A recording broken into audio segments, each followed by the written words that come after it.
All right, wonderful. Thank you, Christopher, and thank you all for joining today.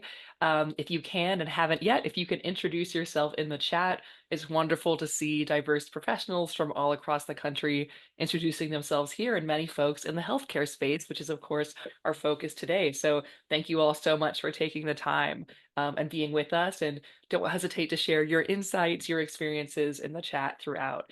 So my name is Dana Fleitman. I am the Senior Training and Awareness Specialist at SPARC, the Stalking Prevention Awareness and Resource Center. And today we are delighted to present a new resource, which is a guide to screening for stalking in healthcare settings. And I'm so excited because I am joined by a wonderful and very qualified person who knows all about domestic violence and sexual violence in healthcare spaces and helped develop this guide. So I'll hand it over to Laci to introduce herself. Hi, everybody. I'm Laci Smith. I'm a forensic nurse examiner based in South Georgia, and I'm a full-time forensic nurse educator at UC Health Memorial in Colorado Springs and a telesane expert consultant with Penn State University. I'm excited to be here and to get to talk about this screening guide that we have been working on for quite some time so that you all can hopefully integrate it into your practice. Right, great. So of course, this webinar is called Screening for Stalking in Healthcare Settings, and as you might have inferred, we will be talking about screening for stalking in healthcare settings. But I do want to, at the top, point out that, we recognize that screening can be really useful, but is not always the answer in every setting and every situation. So our pitch to you is not always screen for stalking every time, no matter what. We never want to force disclosures, and our goal here is really to make healthcare settings an entry point for potential survivors of stalking where they can get to the right place for further help, to introduce the topic, to have those warm referrals. And so that can happen whether or not that kind of universal education and those referrals and that, hey, this is an issue I see and here's where to go for help, that can happen whether or not there is a disclosure and whether or not there is even screening.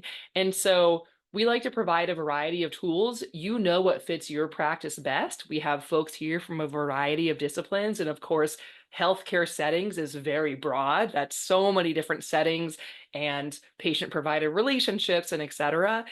So you're the best judge of what's appropriate and what will be helpful.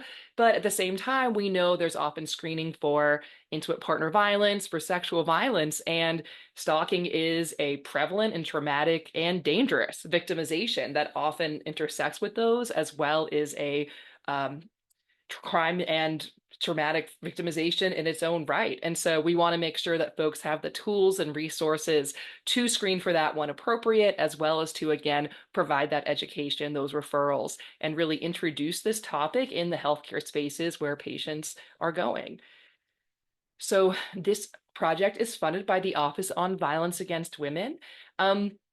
And it is led by SPARC, which is where I'm coming from. We are the technical assistance provider on stalking, which is a fancy way to say that we're here to help the helpers and y'all are the helpers. So if you would like further training, if you're working with a patient you think is experiencing stalking and you'd like to talk it through with someone, if you'd like a resource for awareness and you're not seeing it on our website, reach out to us and we can talk to you, do more training, develop that resource, etc. And we're usually free of charge because that's what we're funded to do.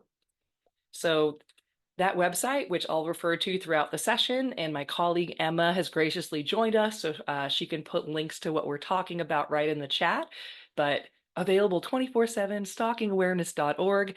There we have practitioner guides, and those are broken out by discipline. So we have a section specifically for healthcare providers, as well as partners you're likely working with. So a section for victim services, for law enforcement, for campuses, etc.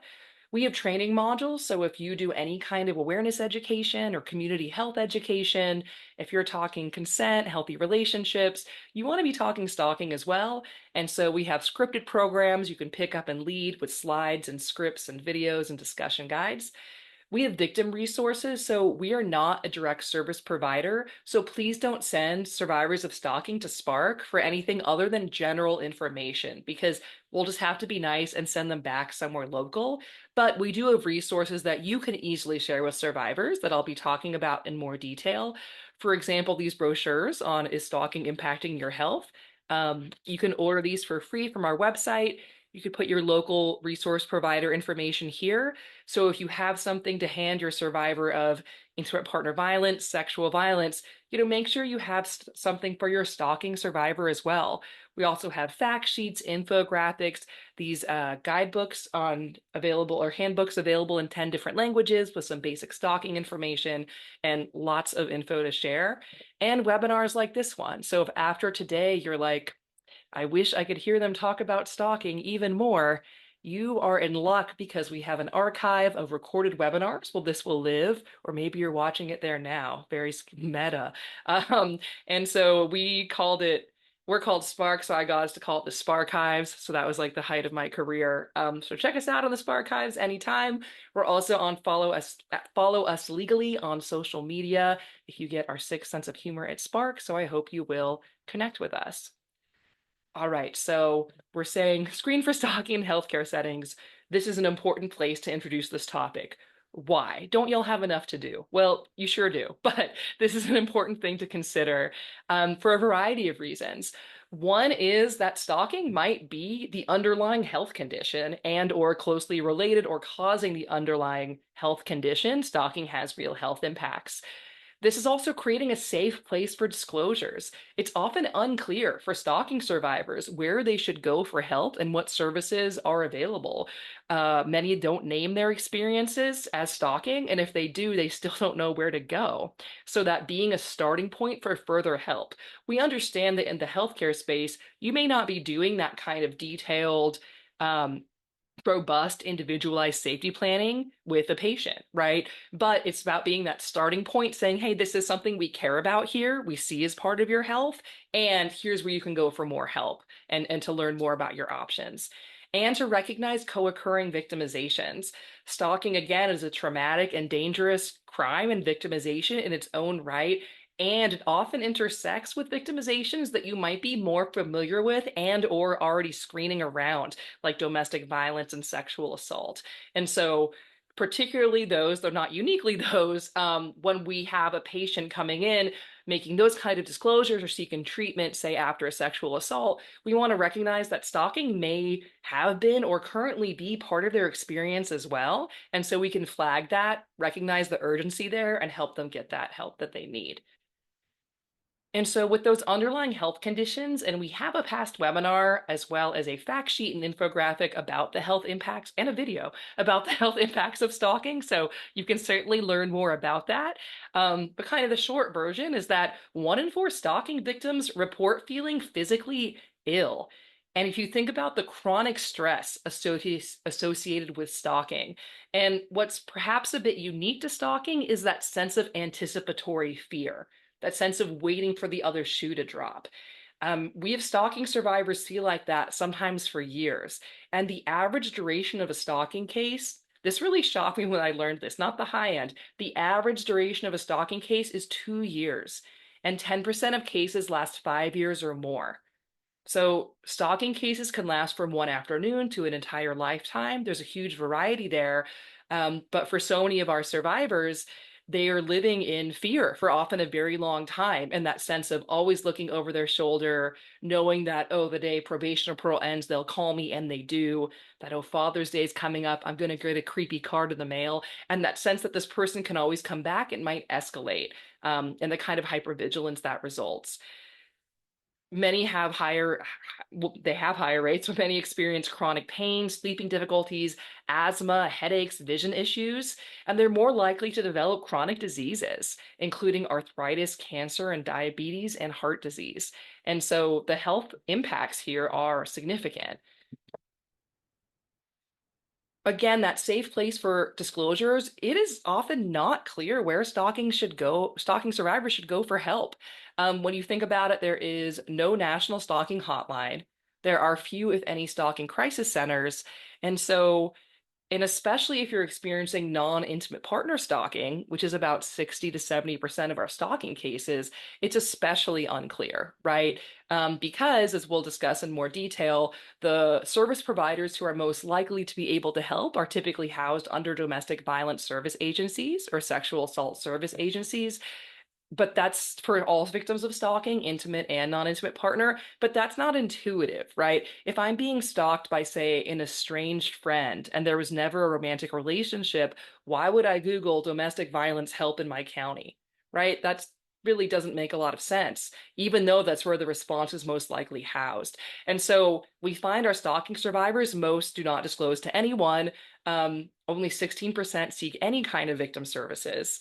Of those, 1 in 4 don't receive any. So if we're looking here in this chart, just within that 16% who try to get help, we see that counseling and therapy and medical advocacy are significant avenues that our stalking survivors are pursuing to try to get help, to potentially disclose this and to say, hey, something's wrong here. And so we need those folks to have at least some baseline education on what does stalking look like and what help is available.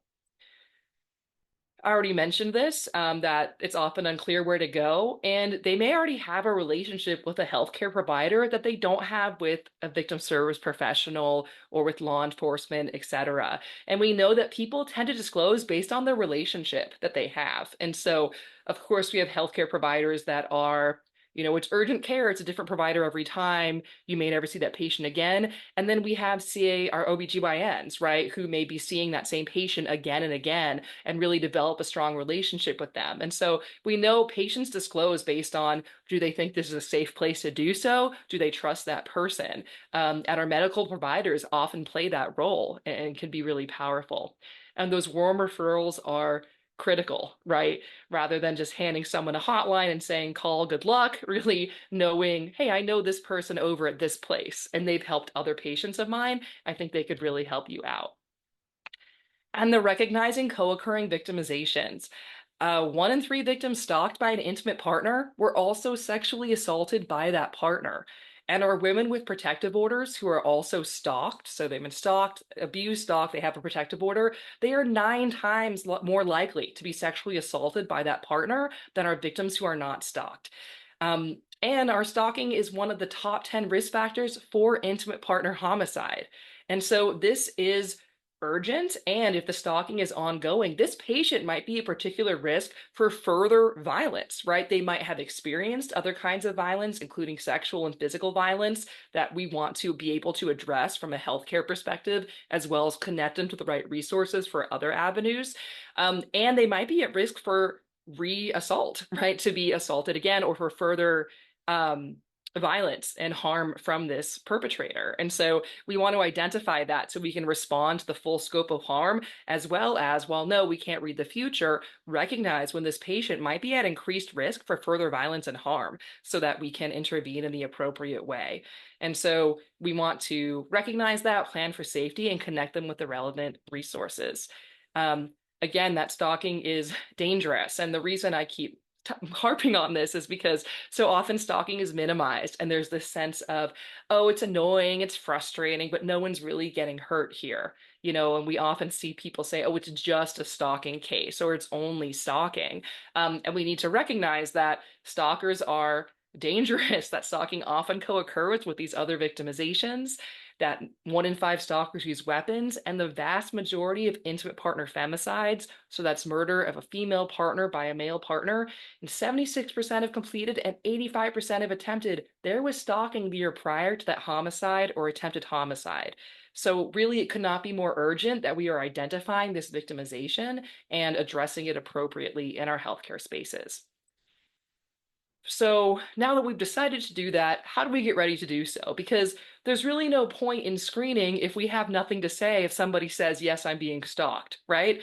That's a bad moment, right? We don't want to have patients feel safe and they disclose, and then we're like, oh no, that sounds bad, right? We have nothing to really tell them to do. We don't know what to say. And so we need to do some preparation before screening begins so that we know where to refer them and what to say and all those things. And so we want to get in our time machine here and take these basic steps. One is to identify current partners and or build partnerships with victim service providers.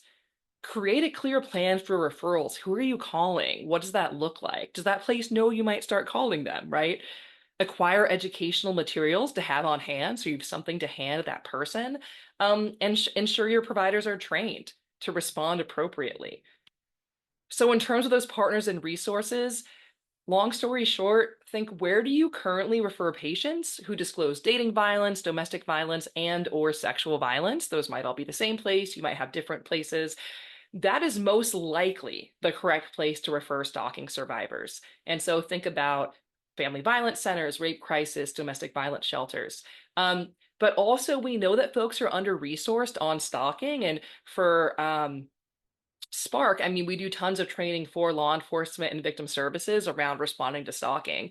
And we know that those victim service providers may or may not have the resources, training, et cetera. And so ask your partners, what services do they provide to stalking survivors? And are they serving all stalking survivors, intimate partner and non-intimate partner, with a gentle reminder that if they're receiving federal funds or most state funds, they are required to serve all survivors of stalking, and SPARC can help them get up to speed on that. But generally, those victim advocates can provide individualized safety planning that's more in depth than what you'd most likely be doing as a healthcare provider, and connect them to a range of resources. Most survivors have no idea what's available. They've never heard of, like someone just mentioned in the chat, address confidentiality. They don't know about victims' compensation. They don't know what legal options might be available. And of course, that all those are different and depending on where are they located, what's the situation, etc. And so just letting them know there is someone to connect with who knows all those options and can help you think through which ones might be right for you, right? And who's confidential, right? Thinking through where to refer them for that. And so, again, know who do we refer to and what do they actually offer big picture to our stalking survivors? And identify specific points of contact, right? It's much more powerful to say, hey, my girl Cheryl over at Family Violence Services, she helps my patients all the time. She's so sweet. You're going to love her. Could we call her right now, actually? Um, that feels a lot more, that's a lot stronger than, oh, I think there's a family violence, agency nearby. Like maybe you should call them, right? So really, yes, if we have nothing else, give the hotlines, etc., but really having those specific points of contact at local organizations whenever possible and talk to those organizations, right? So if you've identified them, but you don't have that much of a relationship, or if you've only referred them around intimate partner violence or sexual violence, you've never talked to them about stalking before, let's have that conversation before we start talking to patients, right? And ask, is there a specific person? How do you want to handle those referrals? And give them a heads up that this is what you're planning to do and how do they want to work together on that. So they don't just start getting a bunch of stalking referrals and they're like, what are we doing here? Again, those local support organizations, that's generally preferred. But if you're thinking we don't have that here, or I really don't know, or this person doesn't want to call them or had a bad experience with that agency or what have you, there are some options here. Victim Connect is the closest thing we have to a national stalking hotline. They're for all victims of crime, and so they'll generally refer to a local service provider. And of course, RAINN and the DV hotline can be relevant as well.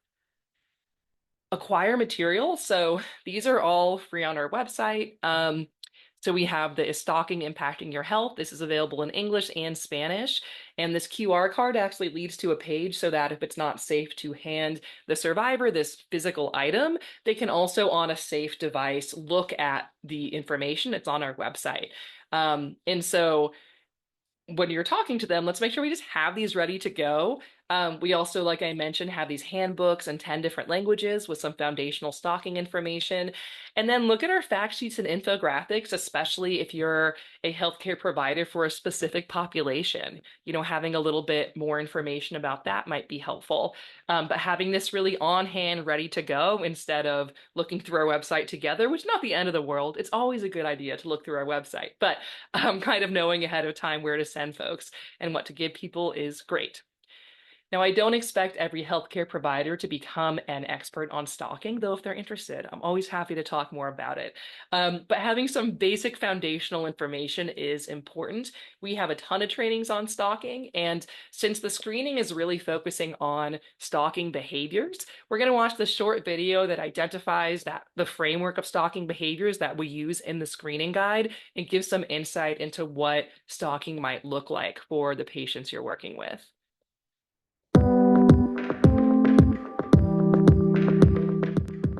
When people think about stalking, they often think about surveillance, and we frequently see images of binoculars or cameras. While surveillance is indeed part of many stalking cases, stalkers engage in a wide variety of diverse and disturbing behaviors in order to scare their victims. By definition, stalking is a pattern of behavior directed at a specific person that would cause a reasonable person to feel fear for their safety or the safety of others, or to suffer substantial emotional distress.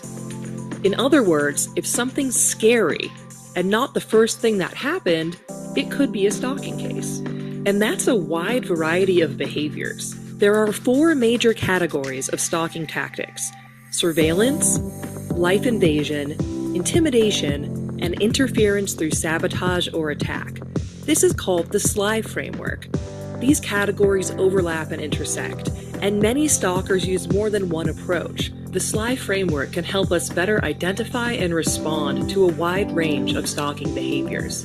Surveillance includes tracking, watching, and otherwise gathering information about the victim. Stalkers may plant tracking devices or recording technology, or find ways to hack into or otherwise access existing accounts or devices. Surveillance often happens both through technology and in person. Following, watching, showing up, or asking mutual acquaintances for information are also common tactics.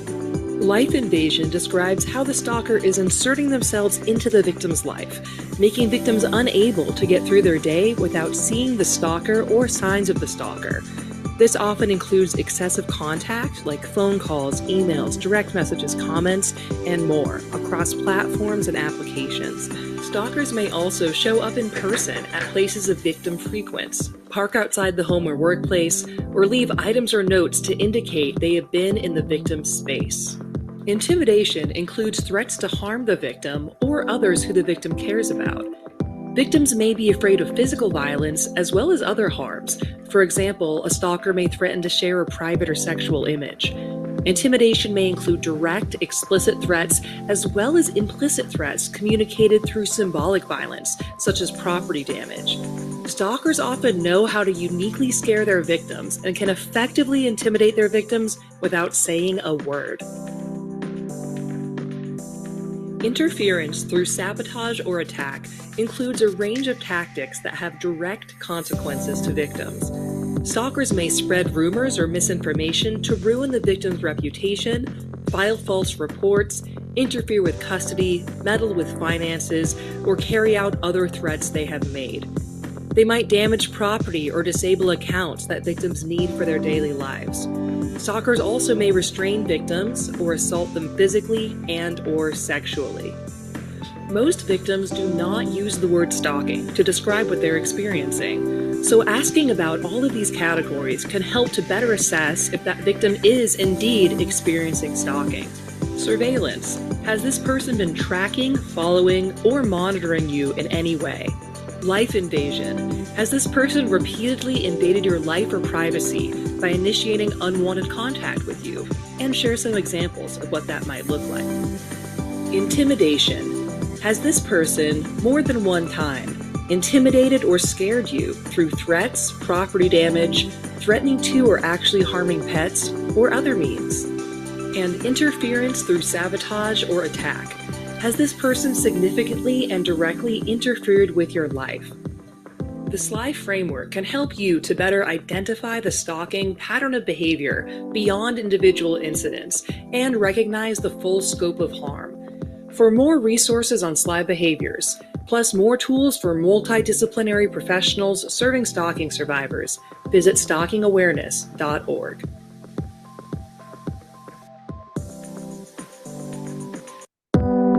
All right, so there's the quick video, the quick version, right? To just identify some of those behaviors and what they might look like. And so, a few other fast facts. Stalking's common. Nearly 1 in 3 women and 1 in 6 men are stalked in the United States at some point in their lifetime. Um, Stalking often escalates over time, just like intimate partner violence. There's a variety of tactics, and most victims are stalked by someone they know. When most folks think about stalking, they get this image of, a creepy stranger in the alley or a hooded figure who's faceless. And while stranger stalking can happen, most victims know stalkers, most stalkers know victims. And so when you introduce the topic of stalking, most folks have a sense of what that is, and it may not be accurate. They might be saying, oh, that's not a stalker. This is my ex having a hard time getting over things, when that's a very likely category of stalking offender. And so that's some great information to have. And so now that we're ready to screen, what do we ask? How do we set this up? How do we educate folks? I'm going to hand it over to Laci for more on that. Thank you, Dana. All right. So now that we've talked about why screening matters, I want to introduce a framework that can make these conversations feel a little more natural and supportive for both healthcare providers and patients. And this is called the CUES framework, and it's a really practical, trauma-informed approach to responding to patients who may be experiencing stalking, intimate partner violence, or other forms of abuse. And what I like about the CUES framework is that it shifts the focus away from trying to get a disclosure and instead focuses on creating safety, providing education, and offering support. And because the reality is not every patient is ready to tell us what's happening, and that's okay. The framework helps us think about how we can still be helpful, even if someone never says the words, I'm being stalked. And CUES stands for confidentiality, universal education, and empowerment and support. And we're going to talk through each of those pieces and talk about what that can actually look like in the healthcare setting. And now we can go to the next. Yep, thank you. Um, this slide really captures the heart of the CUES framework and honestly, the overall goal of screening in healthcare settings in general. We're not trying to turn healthcare providers into investigators. We're not trying to force disclosures or get every detail of someone's experience. And the big picture is really about three things: recognizing possible signs of stalking, making sure all patients receive some level of education about stalking, and connecting people with resources and support when they need it. One of the most important things to remember is that disclosure is not a measure of success. A patient may not feel safe or ready or comfortable sharing what's happening to them yet, especially with stalking, where survivors are often worried they may not be believed or they may not have even identified that these behaviors are stalking. So instead of pushing for details, we focus on creating a safe environment, planting those seeds of awareness, and letting patients know that support exists. Even a brief supportive interaction can make a huge impact later on, especially if the patient decides to seek further help in the future. So this is the CUES framework, and a really important and helpful resource for healthcare providers. You don't have to memorize the framework or remember every single talking point on your own. Resources like this one can help guide conversations and provide practical examples of what support can look like in the clinical setting. So we'll start with confidentiality, and confidentiality is the foundation of this entire process. If a patient doesn't feel safe or doesn't trust that their information will be handled carefully, they are much less likely to share their concerns about stalking or abuse. And one of the simplest and most important things we can do is to make sure when we're talking with a patient, we're talking with them alone whenever possible. And that might feel kind of routine for us in healthcare, but for someone experiencing stalking or coercive control, even a few private moments can create an opportunity to safely ask for help. And I know one of the biggest questions that healthcare providers have is, how do I actually get a patient alone if someone won't leave the room? I've experienced that in my practice. And a couple of things that we can do to kind of help normalize the process are, some organizations make it a standard practice to have these conversations alone with every patient or have some part of the interaction alone. And you can kind of frame it as a policy. For example, we always spend a few minutes one on one with all of our patients. Or you can try to separate a patient during a routine part of care, like asking a support person to stay in the waiting room during like vitals or labs or imaging or a certain part of any exam. Or have staff escort a patient to the restroom or another clinical area, or even use registration paperwork or screening forms as an opportunity for that private conversation. The key, I think, is to make it feel routine and non-targeted, so the patient's not put, at greater risk for their safety. And it's also really important to remember that the person they came with may not actually be a safe support person. Sometimes the stalker may be the one sitting in the waiting room or even in the exam room. Another key piece is being transparent about confidentiality and reporting requirements up front. And, all of our patients deserve to know what is private, what might be documented, and if there are situations where we're required to report certain information. And that kind of transparency really helps build trust and gives patients more control in the conversation. So it's important here to understand what your reporting requirements are and be able to explain those in a way that the patient can understand.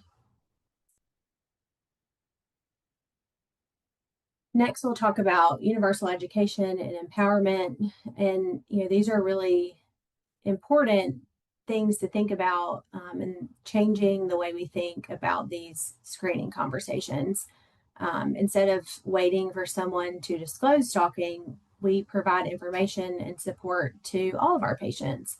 And that kind of helps normalize this conversation and reduces some of the pressure that a patient might feel, especially important because many people experiencing stalking don't immediately recognize that what's happening is stalking. They may describe it as annoying or dramatic or just someone bothering me without realizing the impact it's having on their safety and on their health. So, that universal education gives us the opportunity to plant those seeds of awareness without requiring a disclosure. And one way to do this is by using those brochures or educational materials that we talked about before. And those can be incredibly helpful conversation starters. Sometimes it feels easier for a patient to look at a brochure or a resource and say, actually, some of that kind of sounds familiar, rather than answering a direct question right away. And the empowerment piece of this is really about offering options instead of telling patients what they should do. Our role as healthcare providers is not to pressure someone into reporting or leaving or taking any specific action. Our role is to provide information, increase the patient safety, and support them in whatever choices feel right and realistic for them. And I think this is a great example of what universal education can actually look like in practice. An important part of this approach is remembering that stalking often involves monitoring and surveillance. So, even something as simple as handing someone a brochure should be done really thoughtfully and safely. Before we give a patient printed materials, we need to ask whether the patient feels safe taking those home or accessing information online. Some stalkers monitor phones or vehicles. They look through their victims' bags or through their mail or through their internet history. So, this resource includes both physical and digital options, and has, availability in different languages, which is really important. I also really like the suggestion of offering two brochures. Sometimes patients may not be ready to identify with the information themselves, but they may want to share it with a friend or a family member or someone that they may be concerned about. And offering two copies helps normalize that interaction and reduces pressure. And again, the goal is not to force a disclosure, it's to increase awareness, provide information, and create opportunities for support in ways that feel safe and empowering for the patient. So these introductory statements are helpful because they kind of normalize the conversation right from the beginning. And you'll notice that none of these examples sound accusatory or overly clinical. They're conversational and supportive, and they explain why you're asking questions. And that context matters because patients can sometimes feel caught off guard when they're asked certain questions, especially questions about stalking or safety concerns in a healthcare setting. And another important thing that these statements do is emphasize that stalking is common and that it can have real impacts on physical and mental health. And that helps patients understand that this is a healthcare issue. It's not just a legal or criminal justice issue. And you'll notice the use of universal language like many people or all of my patients. And that helps reduce stigma. It makes patients feel less singled out. And honestly, sometimes these introductory statements alone can open the door to disclosure because patients realize, well, maybe for the first time, that what they're experiencing has a name and that someone is willing to talk about it. And this is another example of how we can bring up the topic in a really natural and low pressure way. I like the brochure statements like this because they allow us to provide education and support without putting the patient on the spot. And you'll notice the language is really intentional. We're checking whether it's safe for the patient to take information home and offering alternatives if it's not. And that's important, again, because stalkers may monitor their victims, and it helps normalize the resource by offering it to all patients and even mentioning about the extra copy for a friend or a family member. Something that I might say would sound kind of like, this talks a little about stalking and how it can affect people's health and safety. I usually offer these to patients in case it's helpful for them or someone they care about. If it feels safe, feel free to take one or even two. And, again, the goal is to create opportunities for awareness in a supportive way that feels safe, respectful, and empowering. So the support piece of the cues framework is where we really put all this into action. Once someone shares concerns about stalking, our response can either help them feel safe and more supported or make them feel dismissed and alone. And most of the time, what patients remember is not the exact words we used, but whether they felt believed and supported in that moment. And one of the biggest things we can do is respond with empathy and without judgment. We don't need to have all the answers. We don't need to fix everything in one visit or even at all. Sometimes just listening, validating the experience, and offering options can make a huge difference.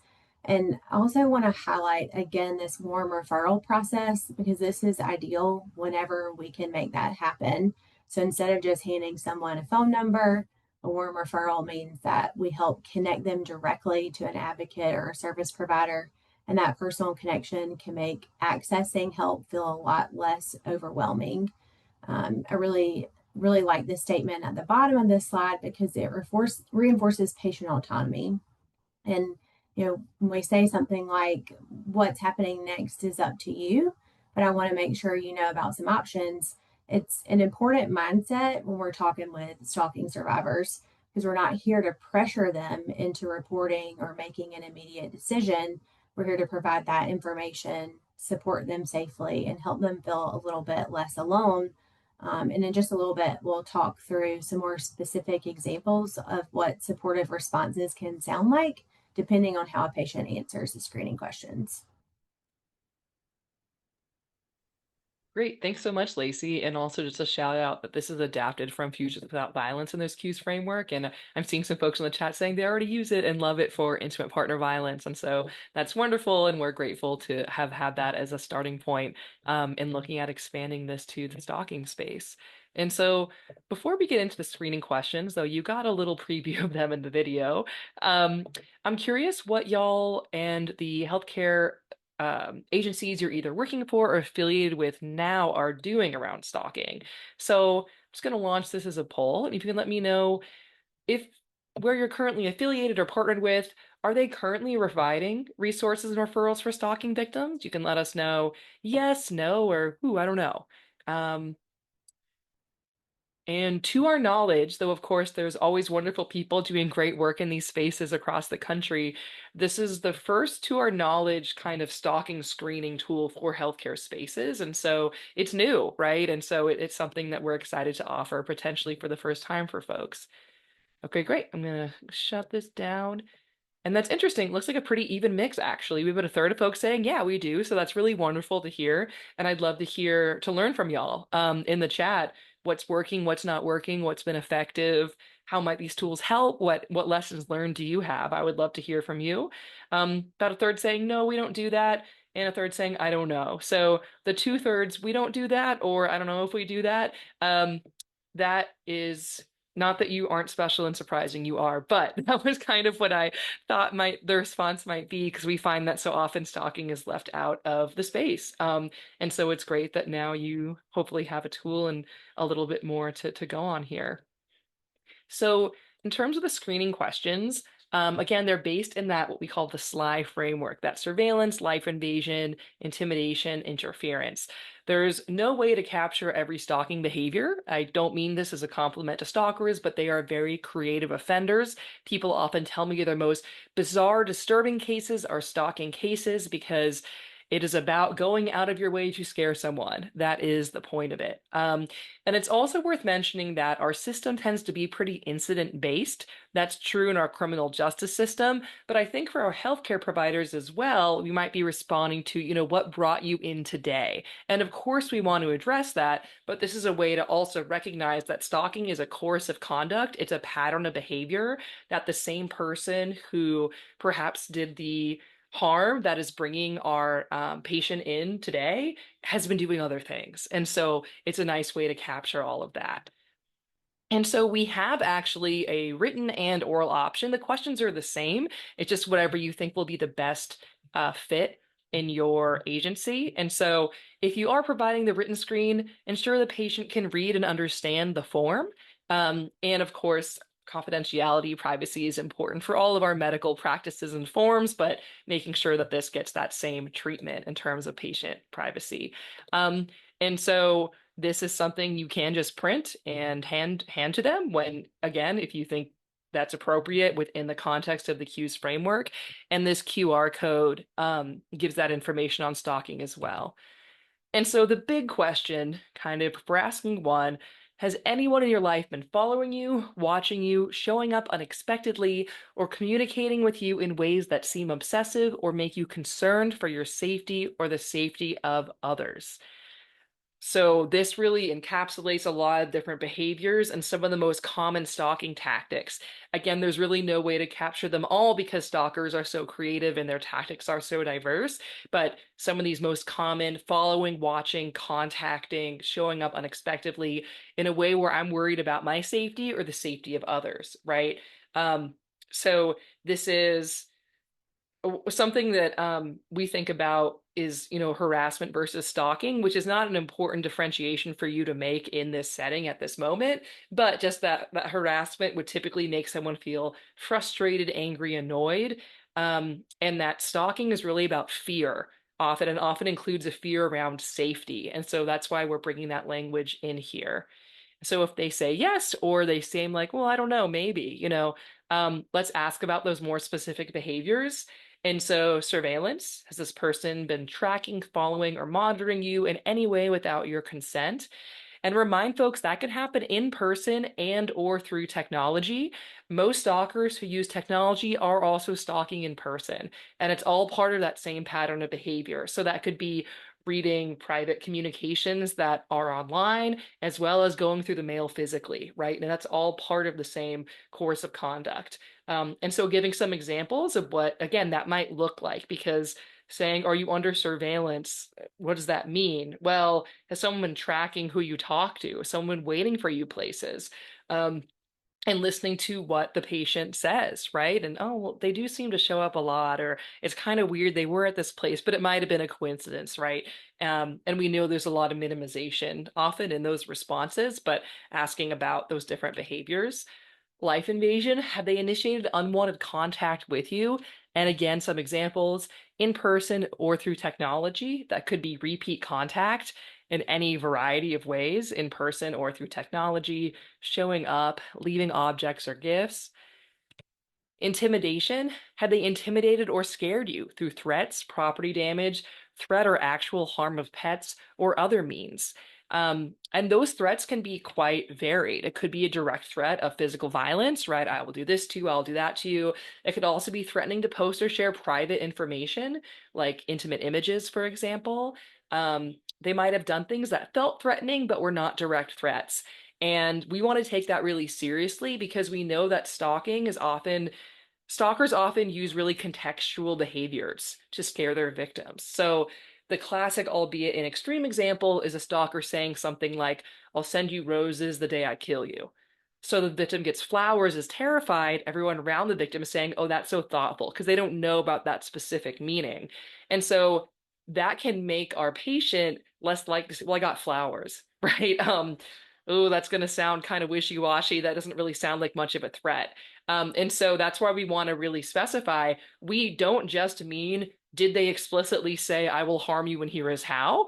We want to know, did you receive a threat? Right? Because if they're threatened, they have a reason. There's no better risk assessment than a victim's own fear or distress.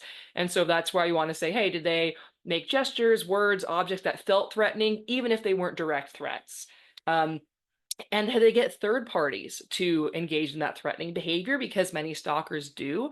About 1 in 3 stalking victims report what we call proxy stalking, which is that using a third party. And so it could be that mutual friend, it could be a family member, a professional, or even just someone they hire, right? To come and to deliver those threats and or communicate with our victim. So that kind of counts as well. And I keep saying counts because I feel like often stalking victims minimize, right? Well, it wasn't this, it wasn't that, so it's not stalking, right? Well, they didn't say they would do this to me. They didn't literally leave a knife in my door, so it's probably not a big deal. And of course, we're not trying to unnecessarily scare our patients, but we want to take all this really seriously and not minimize it. And that's why we want to include all these examples and that implicit intimidation as well. And interference through sabotage or attack, have they significantly and directly interfered with your life? And that can include spreading rumors, humiliation. And when we talk about your life, that can include your life professionally, your family life, your romantic life, right? Really, what does your life look like, and how is it perhaps being interfered or sabotaged? And so sabotage and interference can be really tangible, like they slashed my tires, I can't get to work, that interfered with my day. Or it could be something like spreading rumors about you to your whole professional network. And so no one wants to work with you, right? Leaving bad reviews on, the website for your customer service. And it could also include physical harm, including sexual harm. So really a wide variety of interference and sabotage. And then that kind of anything else question. Has anything else made you feel scared, threatened, or like you can't live your normal life? And that's, I think, important because that's really how we define stalking. It's not just frustrating or annoying or stressful, though it is those things. Typically, people who are experiencing what we call emotional distress feel like they cannot live a normal life. They feel that they're under surveillance, their life's being invaded, they're being sabotaged, they're being harmed and threatened. The best quote that I saw about it was a victim who said, "It's like he's taken my life without killing me." And so we want to include that emotional distress piece when we're talking about safety. We're talking about bodily harm, certainly, and we're talking about, can you live a normal life, or is someone interfering in that and repeatedly in a way that is causing you stress? Because we know that has real impacts physically as well as psychologically. Um, and a couple questions on impact. Are we not sure how far this person will go or when they'll stop? And has the situation impacted your physical or mental health in any way? So then, of course, we can bring it back to that healthcare space and be providing the kind of care that is needed there. Um, for this slide, I think it's really important to kind of talk about something that we see often in clinical practice, and that's, that stalking and sexual violence often overlap. When a patient discloses sexual assault, it's really important to also consider whether stalking behaviors are happening, and they could be happening before, during, or after the assault. And I've frequently seen in my own practice that it happens after the assault, where an offender is reaching out to the patient, asking them questions like, trying to find out if they're going to report what happened, or, intimidate them into not talking about it. And, that can look like, repeated contact, like multiple text messages or phone calls, monitoring their social media, showing up unexpectedly, following the victim and gathering information about them. And that can often, be done through a proxy, and what we call proxy stalking, and those behaviors may increase after the assault is reported or disclosed. And patients don't always recognize those experiences as stalking right away. They might just describe it, as feeling constantly watched, or the feeling of being unsafe or unable to relax. And these questions can help us really better understand the patient's ongoing safety concerns and the broader context of what they're experiencing. And I think it's also important to point out that these questions are phrased in a very behavior focused way. Instead of just asking, "Are you being stalked?" we're asking about specific actions and impacts. And that tends to feel more approachable for patients, and can lead to more accurate responses. And, the goal is not to investigate or collect every single detail about what's happening, but to understand whether the patient might still be at risk, and what kinds of support and safety planning may be helpful moving forward.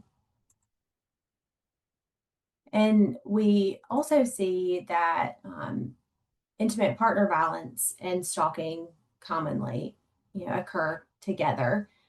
When patients disclose domestic violence, dating violence, intimate partner violence, we also need to be thinking about these stalking related behaviors, especially because those behaviors are, again, often minimized or normalized in these types of relationships. Maybe something that's been going on the entirety of the relationship, and the patient just doesn't recognize it as stalking. They may, describe some of those similar things that patients describe after sexual violence. Um, and these are, in the context of intimate partner violence, more about this coercive control. Um, and we know that stalking today is very technology based, so can, look like monitoring of location on a patient's phone, or again following them, tracking their location, and actually, putting a tracking device on their vehicle, or, things like that. Again, why these behavior focused conversations are so helpful, and important also to remember that stalking behaviors can escalate during separation or after someone leaves an abusive relationship. And in some cases, that's when the risk increases even more. So if a patient is disclosing intimate partner violence, adding a few questions about stalking behaviors can help us better assess safety concerns and connect the patient with more appropriate support and safety planning. Even, if we're using the danger assessment or some kind of other lethality risk assessment, those already have some stalking kind of framed questions, but, asking some more specific questions about stalking so that we can help this patient identify their risk. And, if you're using the danger assessment and we're using the calendar as we're working through that with the patient, we can also introduce them to the SPARC documentation log, where they can actually write down all of the times that this has happened. And that can also help a patient understand the amount of danger that they're in and the lethality risk that can happen with these kinds of victimizations. I just wanted to add to that, and Laci said this, but that to kind of highlight that the stalking can happen during and or after a relationship has ended. And often when I hear folks talk about intimate partner violence and stalking, I often hear them say something like, it was an abusive relationship, the victim left, and from the day they left, the abuser began stalking them. And that can absolutely happen. But like Laci said, if they're engaging in these coercive controlling tactics during the relationship, they're tracking where they go. They're showing up. They're asking friends and family where they are. They're damaging their property. They're, disrespecting their privacy, demanding passwords, all those things. That's intimate partner violence. It's what we might call emotional abuse or digital abuse or coercive control. And it is those things, but it's also stalking. And we want to know when stalking's happening at any point in an intimate partner violence relationship because on average, our intimate partner stalkers tend to be our most dangerous stalkers. And so I think this also helps to expand when most folks think intimate partner violence or domestic violence, especially in a healthcare context, they might be really thinking about that physical harm, right? Well, I might need treatment for physical injury. And certainly that can happen, and we want to address that. And this kind of helps us expand that a little beyond that to recognize that it can also be about those other coercive control behaviors and that those deserve to be addressed as well, and that those can have real health impacts as well. So I think, of course, from the Stalking Prevention Awareness and Resource Center, we want to hear it identified as stalking. And we also want to just big picture be pulling out that it's not just that physical harm, that these other harms have real consequences. And I think putting that in a healthcare space can be really powerful. Yeah, and I think a lot of times when we think about stalking and intimate partner violence and how that kind of all intersects, we leave out a really important population that definitely needs to be addressed, and that's our adolescent population. We're seeing a lot more of these stalking behaviors in our adolescents, and because they are so accustomed to social media and constantly being connected, those adolescent patients frequently don't see these behaviors as stalking. And we really have to reframe that for them to help them understand that having a partner that constantly has their location, that's constantly, text bombing them and things like that, that's not a normal and healthy relationship. So, something that I feel like is on the forefront of my mind because of several patients that I've had recently, really think about that when we're dealing with adolescent patients specifically. And so that kind of brings us to discussing patient responses, and how we respond to patients is really the most important part of this, right? And a part that I think healthcare providers tend to feel more nervous about. We often worry about saying the wrong thing or not knowing exactly what to do next. And I think the good news is that patients don't expect us to have perfect answers. I think what matters most is responding in a calm, supportive, and trauma informed way. So, we're going to walk through a few examples of how to respond if a patient screens in certain ways. So, important reminder that screening tools are not perfect. And a no answer to all these screening questions, it generally indicates a low likelihood of stalking at this time. But we have to recognize that a no response does not always mean that someone is completely safe or not experiencing stalking behaviors. There are a lot of reasons why patients may choose not to disclose. They may feel embarrassed or afraid or overwhelmed or unsure about whether what they're experiencing counts as stalking, or worried about what will happen if they say yes. And some patients may also have someone waiting for them outside the room or monitoring their phone or controlling different aspects of their life. So disclosure may not feel safe in that moment. And that's why, even when someone screens negative, we still want to respond in a supportive and open way. And this is where that universal education comes back into play.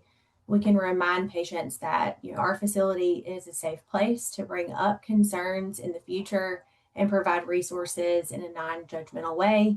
And honestly, sometimes the most important thing we can do is plant those seeds that support exists, because a patient may not disclose today, but they may remember this interaction that they had with us, in the future weeks or months or years when they're ready to seek help.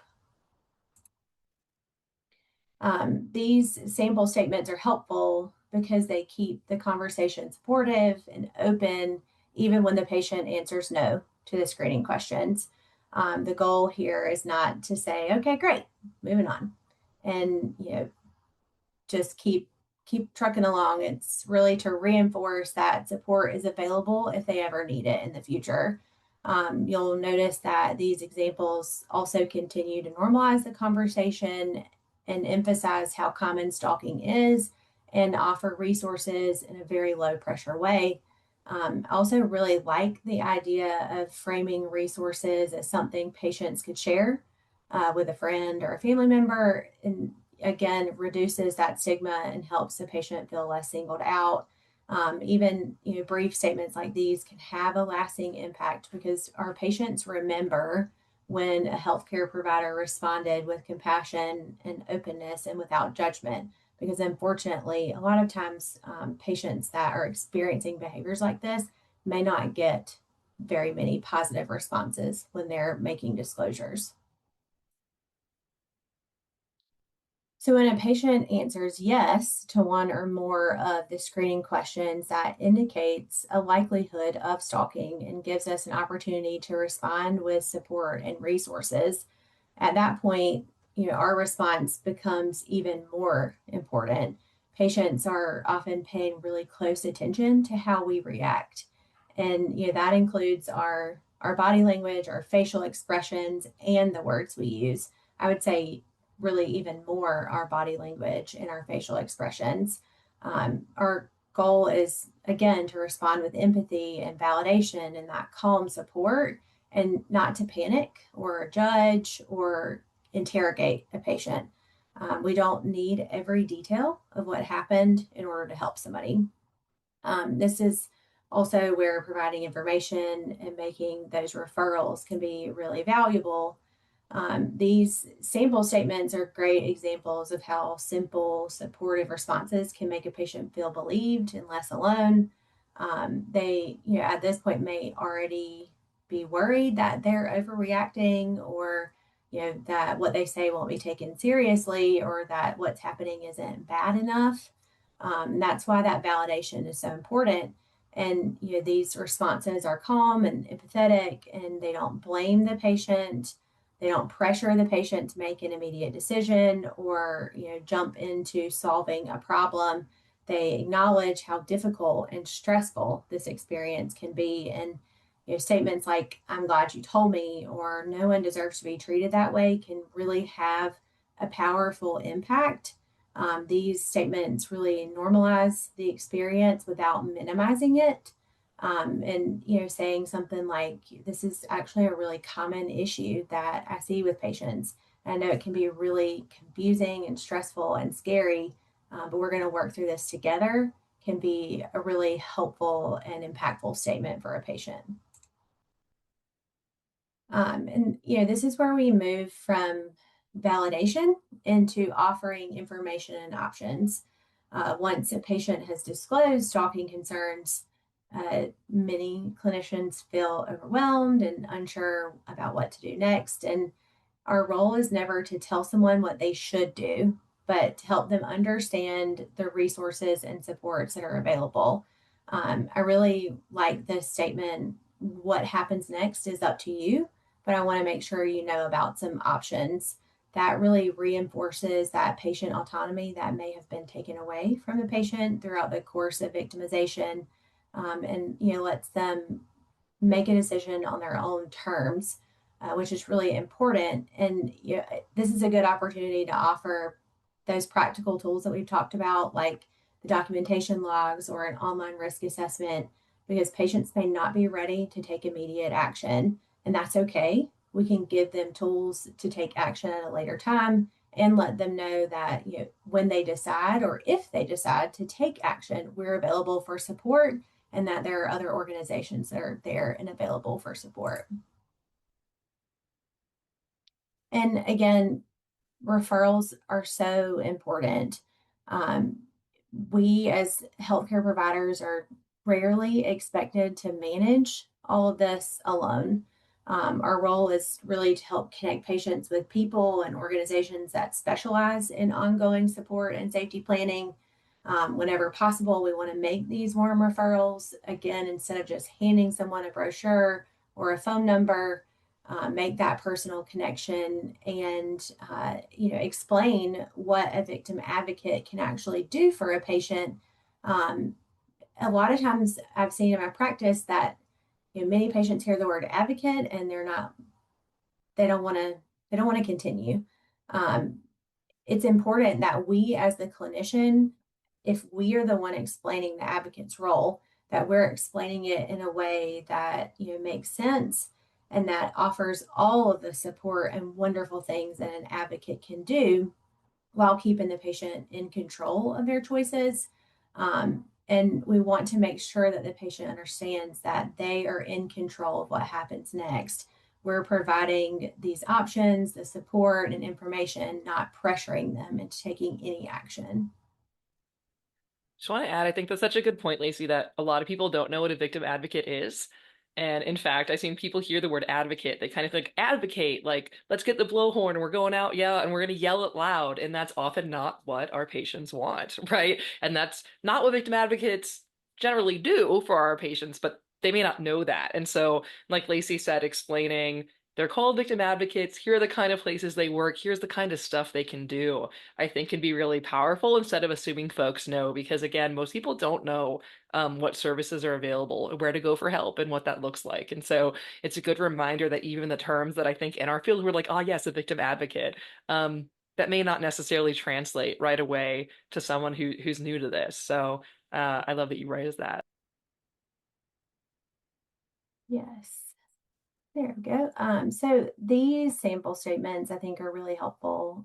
Again, modeling that supportive, low pressure approach.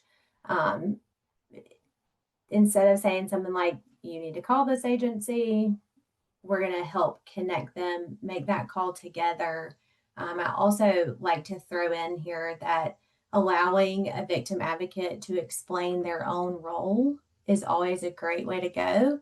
If we can get that advocate there to have some face time with our patient, the patient is a lot more likely to accept services from someone that they can see face to face. And as a forensic nurse, I think the role of the advocate is one of the most valuable roles in the multidisciplinary team, especially for me.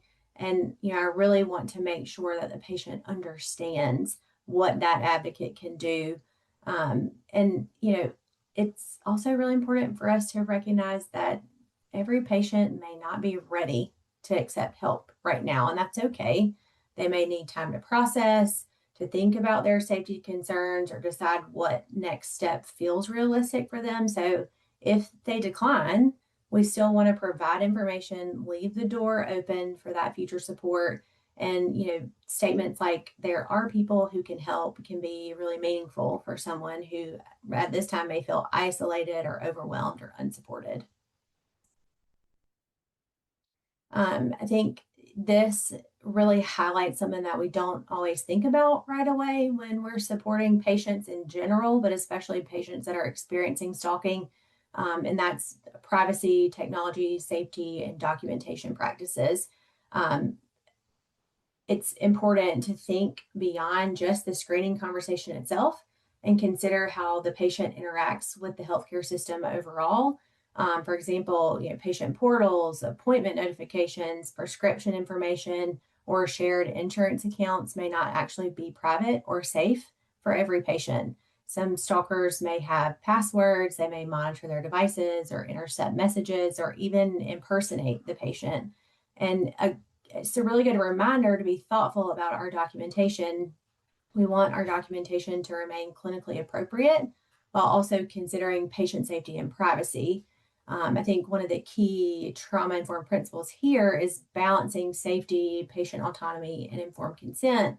And patients may have concerns about who can access their records, how information would be used later, or whether documentation could increase risk in custody cases or immigration issues or ongoing abuse type situations. So it can be helpful to talk with patients about how health information is documented and who may be able to access it. And at the same time, our documentation can be really important for continuity of care, for future referrals, for safety planning, and for helping other clinicians involved in the patient's care better understand the patient's needs. Some organizations use more general or less explicit language in documentation when they can, especially if there are concerns about patient portal visibility or safety risk. And some stalkers, may actively interfere by canceling appointments or showing up unexpectedly or picking up prescriptions or contacting staff to be connected to the patient. So sometimes small accommodations like confirming a safe contact method or using a password or adjusting flexibility with scheduling or communication preferences can make a really meaningful difference in patient safety.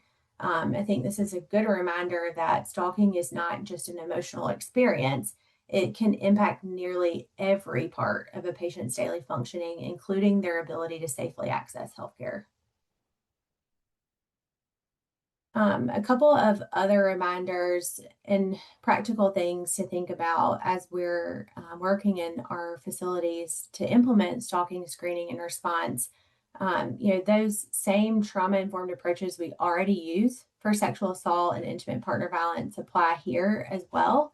Um, We've already talked about patient privacy and autonomy and validation and informed consent and all of those things. That applies here just like it does in, sexual violence and intimate partner violence.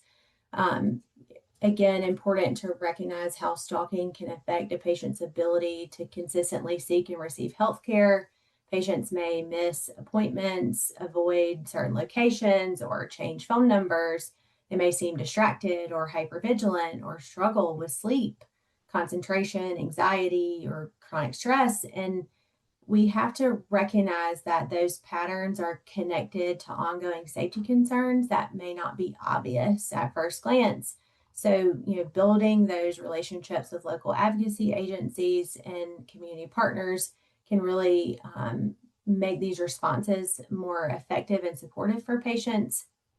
And, you know, our organization should think proactively about staff safety as well and workplace response plans in case a stalker comes to a healthcare setting. Staff should know who to contact, how to respond to this behavior, and what safety procedures are already in place. And it's also really important to be honest and realistic about what we can and cannot do or provide as healthcare professionals. We don't have to solve everything in one encounter. And, sometimes I think the most meaningful thing that we can do is to validate the patient's experience, provide resources, and connect them with ongoing support. All right, great. Thanks so much, Laci. And just to wrap up, a few safety planning basics. And like we've said many times, we understand the healthcare professional isn't necessarily doing this in-depth, individualized safety planning. But at the same time, really any touch point that a survivor has in the healthcare system, victim advocate, law enforcement, all of us are doing a little bit of safety planning because we want that person to be safe. We want to be thoughtful about what we advise or don't advise them to do and to empower them to be in control and think through their options. And so there's a few basics to consider as we're helping our patients. And so like like I just said, but apparently had a slide on it. We want to begin the process, provide those referrals, right, and provide that warm handoff to other folks who can do that more in-depth, individualized work. So what is safety planning? We're talking about an individualized plan that identifies specific strategies and interventions that may increase safety. So this is very practical ways to decrease risk. It's going to put victims in contact with a variety of different services, agencies, and individuals. and it's focusing on physical and emotional well-being. So it's about the safety in terms of their health, in terms of their body and their physical safety, as well as their psychological and emotional well-being. Because stalking is dangerous in all of these ways. And like Laci said, it can impact every part of a survivor's life. And so, some basic considerations, we want to trust victim instincts. Often, our survivors have the best sense of how the stalker might react and what will be safe for them, what will not be safe for them. And that's why we never want to be prescriptive here in terms of, well, just leave or just do that, or, have you tried this, right? Our victims have probably already tried something by the time they're disclosing the stalking. And so, you know, thinking it through what have they already done, what's working, what's not working can be helpful, but really trusting their instincts about what might work, what might not work. The safety planning needs to evolve over time. Sometimes we hear people talk about making a safety plan, and that's helpful, but the stalking unfortunately can evolve over time, right? These cases can last a long time.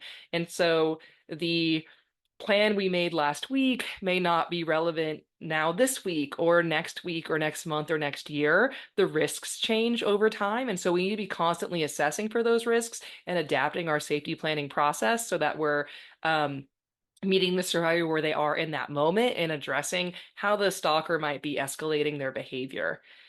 And anticipating stalker reaction. No, we can't read the future, but often stalking victims are told just to do things like seize contact. And we want to be thinking, well, will that help or will that make the stalker angry, right? And what do we think might happen next? And often survivors have really great insight into that. And that balancing safety and freedom. That's what safety planning so often comes down to. Safety planning is often inherently unfair to our survivors because it's saying, hey, someone's victimizing you, make your life smaller. Make it harder to be found. Change your routes to and from the healthcare facility. Stop using social, all these kind of different pieces of advice or instruction given that are basically saying be harder to find and make your life smaller. And survivors will draw different lines around those safety and freedom and what are things that they feel they are willing to give up to enhance their safety and what are things they're not willing to give up to enhance their safety. And will giving those things up even enhance their safety? Maybe, maybe not, right?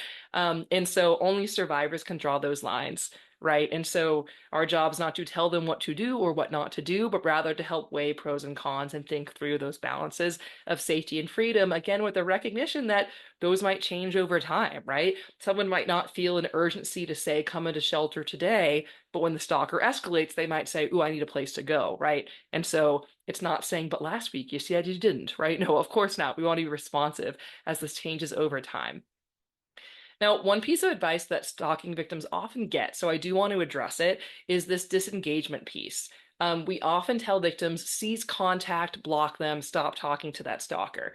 And so this is a little bit more complicated than that, right? And so, on one hand, we do often recommend no contact because stalkers typically see any contact as reinforcement.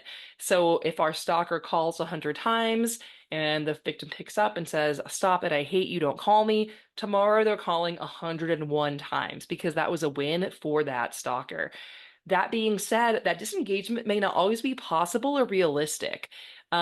And again, victims were often told, well, stop contact, block them. But let's play it out for a second. If, I'm stalking you because I'm the worst presenter ever, okay? And let's say I call you all the time, I'm old school, I'm just calling, calling, calling, and eventually you're like, I'm so over Dana, I'm going to change my freaking number, right? I'm going to disengage, I'm blocking her, I'm changing my number. And so I call and I get that this number is no longer in service. Am I the stalker going to be like, oh, I guess I'll stop stalking and become a productive member of society who respects boundaries this day? No, I'm already stalking that person, so that stalker's likely to find another way to that victim, and they might be less predictable, right? Well, I can't call you anymore. Now I'm going to show up in person. They might escalate. And it's very scary because if our victims will say like, okay, maybe they can't see what I'm doing. I can't see what they're up to.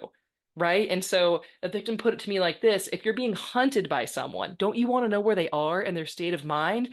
It's kind of hard to argue with that. And so again, this is it's messy, right? From a criminal justice perspective, it's much cleaner to block the person because it draws that line in the sand. If the stalker continues to contact, it shows their intent, right? It shows our victims resisting, our perpetrators persisting, etc. That's helpful information to know. But did that necessarily make that patient safer? Maybe, maybe not.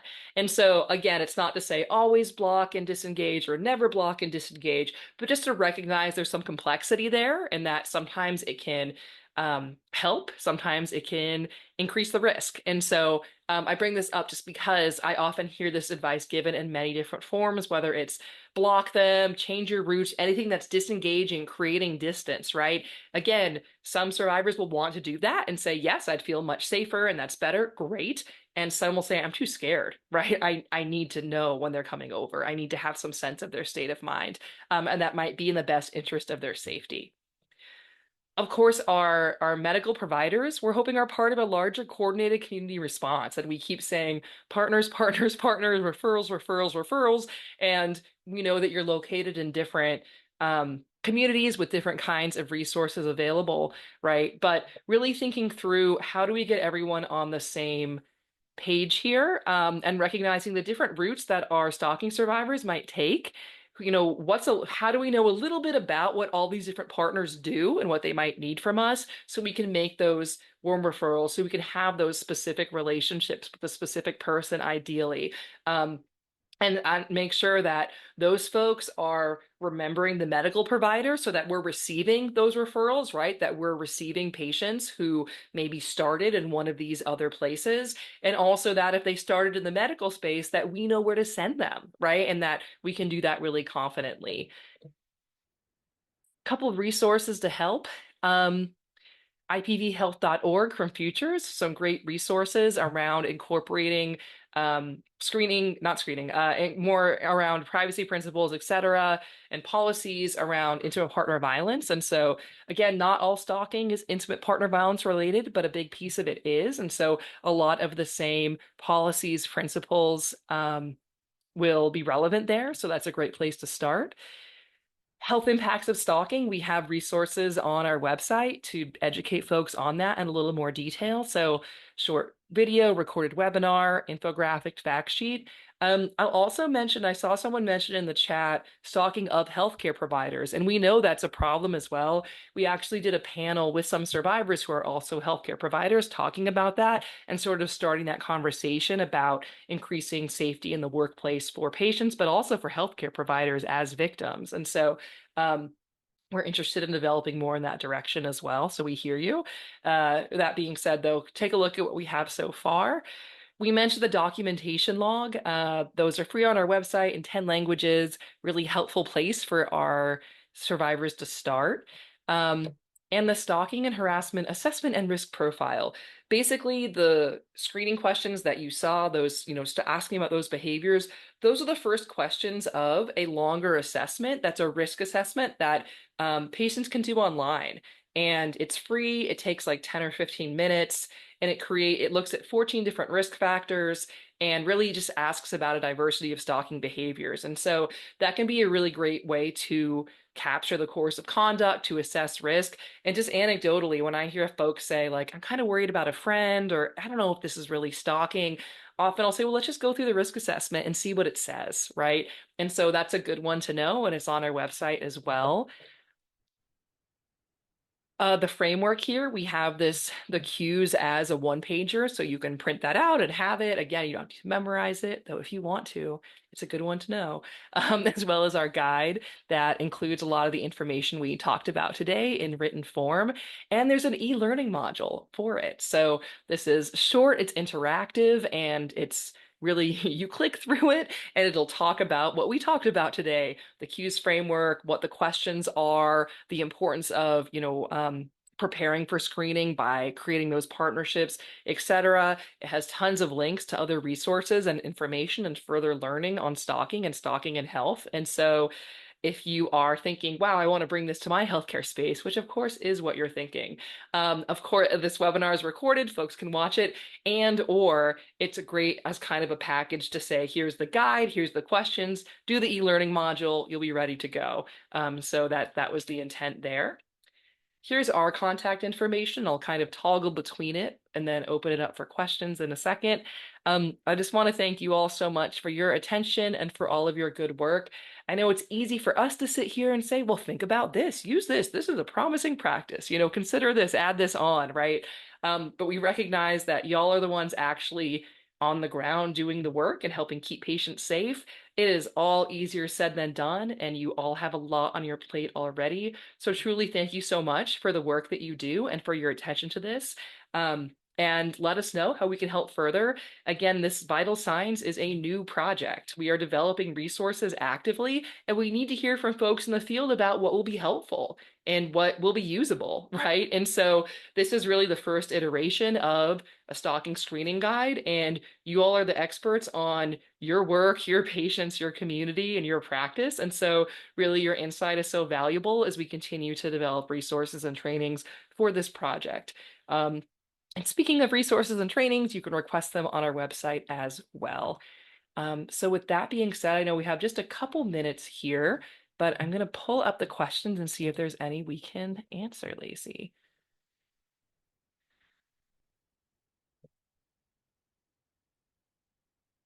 All right, these questions are more criminal justice oriented that I'm seeing here in the Q&A.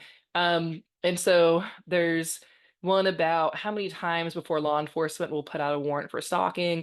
There's another, what kind of evidence does someone need to apply for a protective order, in addition to a documentation log.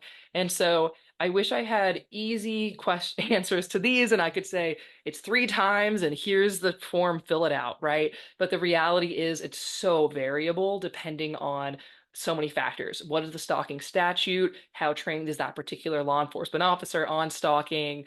Um, what kind of evidence is there? Is there what kind of threats were made? I mean, there's just such the jurisdictional, statutory, and just a lot of different things come into play there. So I can't tell you like, oh, we'll just do this, right? I'd say what's helpful often is certainly a documentation log, like you mentioned, taking a look at the statute and seeing what's required. Like, does it include emotional distress or do we need fear of bodily harm? Because if it's a fear of bodily harm statute and the person's saying, well, they're making me really upset and they're freaking me out and I'm really stressed, but I don't think they'd hurt me. Okay, then that's not going to likely be an effective charge or prosecution, right, under that stalking statute. So it can be helpful. And we do have a map on our website that includes all the stalking statutes, um, and the SHARP assessment that I mentioned, because often our stalking survivors are scattered. So much has happened. It's all been so upsetting, right? They may not necessarily lead with the information that would be most compelling to that responder, right? So, for example, your magistrate might be listening for the word fear of bodily harm, and our victim doesn't know to lead with that because they're more focused on this property damage or what have you. They're not thinking about what will be effective for getting a certain tool or what that person wants to hear. They're thinking about describing their own experience as they experienced it. And so working with a victim advocate can certainly help with that, as well as that assessment would help kind of, we say, tell the story in a more succinct and perhaps compelling way, right? That can kind of be that big picture. So in addition to the documentation log, you also have that big picture. This has been going on for 2 years. I'm under surveillance, examples, my life's being invaded, examples, here's the impact, etc., and go from there. Yeah. So I hope that's helpful. Again, general advice because it's so specific. And if you're finding that the folks in your area, your partners, are not responding to stalking the way that you would like, of course, refer them to SPARC. We are always happy to do training, and we do lots of training for law enforcement, victim advocates, etc. Um, Yeah, that one can be a really hard one for healthcare professionals too, because a lot of times we just genuinely don't know a lot about the legal system. So typically, what I do is I let patients know, I'm not really sure exactly, how many times a report might need to be made or what we need to get any kind of warrant or charge or anything like that. But I can connect you with a victim advocate. I can give you this log where you can start writing things down, and go ahead and contact that victim advocate so that you can start having these conversations now instead of waiting, and having to go backwards and try to figure things out. yeah, that makes sense. All right, great. Well, we are just at time here. So thank you all again so much for your time and energy and for your good questions and comments in the chat. We hope to hear from you soon. Let us know what's helpful, what's not, how this is working for you, what else might be useful, what further trainings you would like. And we look forward to hearing from you again as we continue to develop this project. So thank you all so much for the work that you do and keep in touch. Have a good one.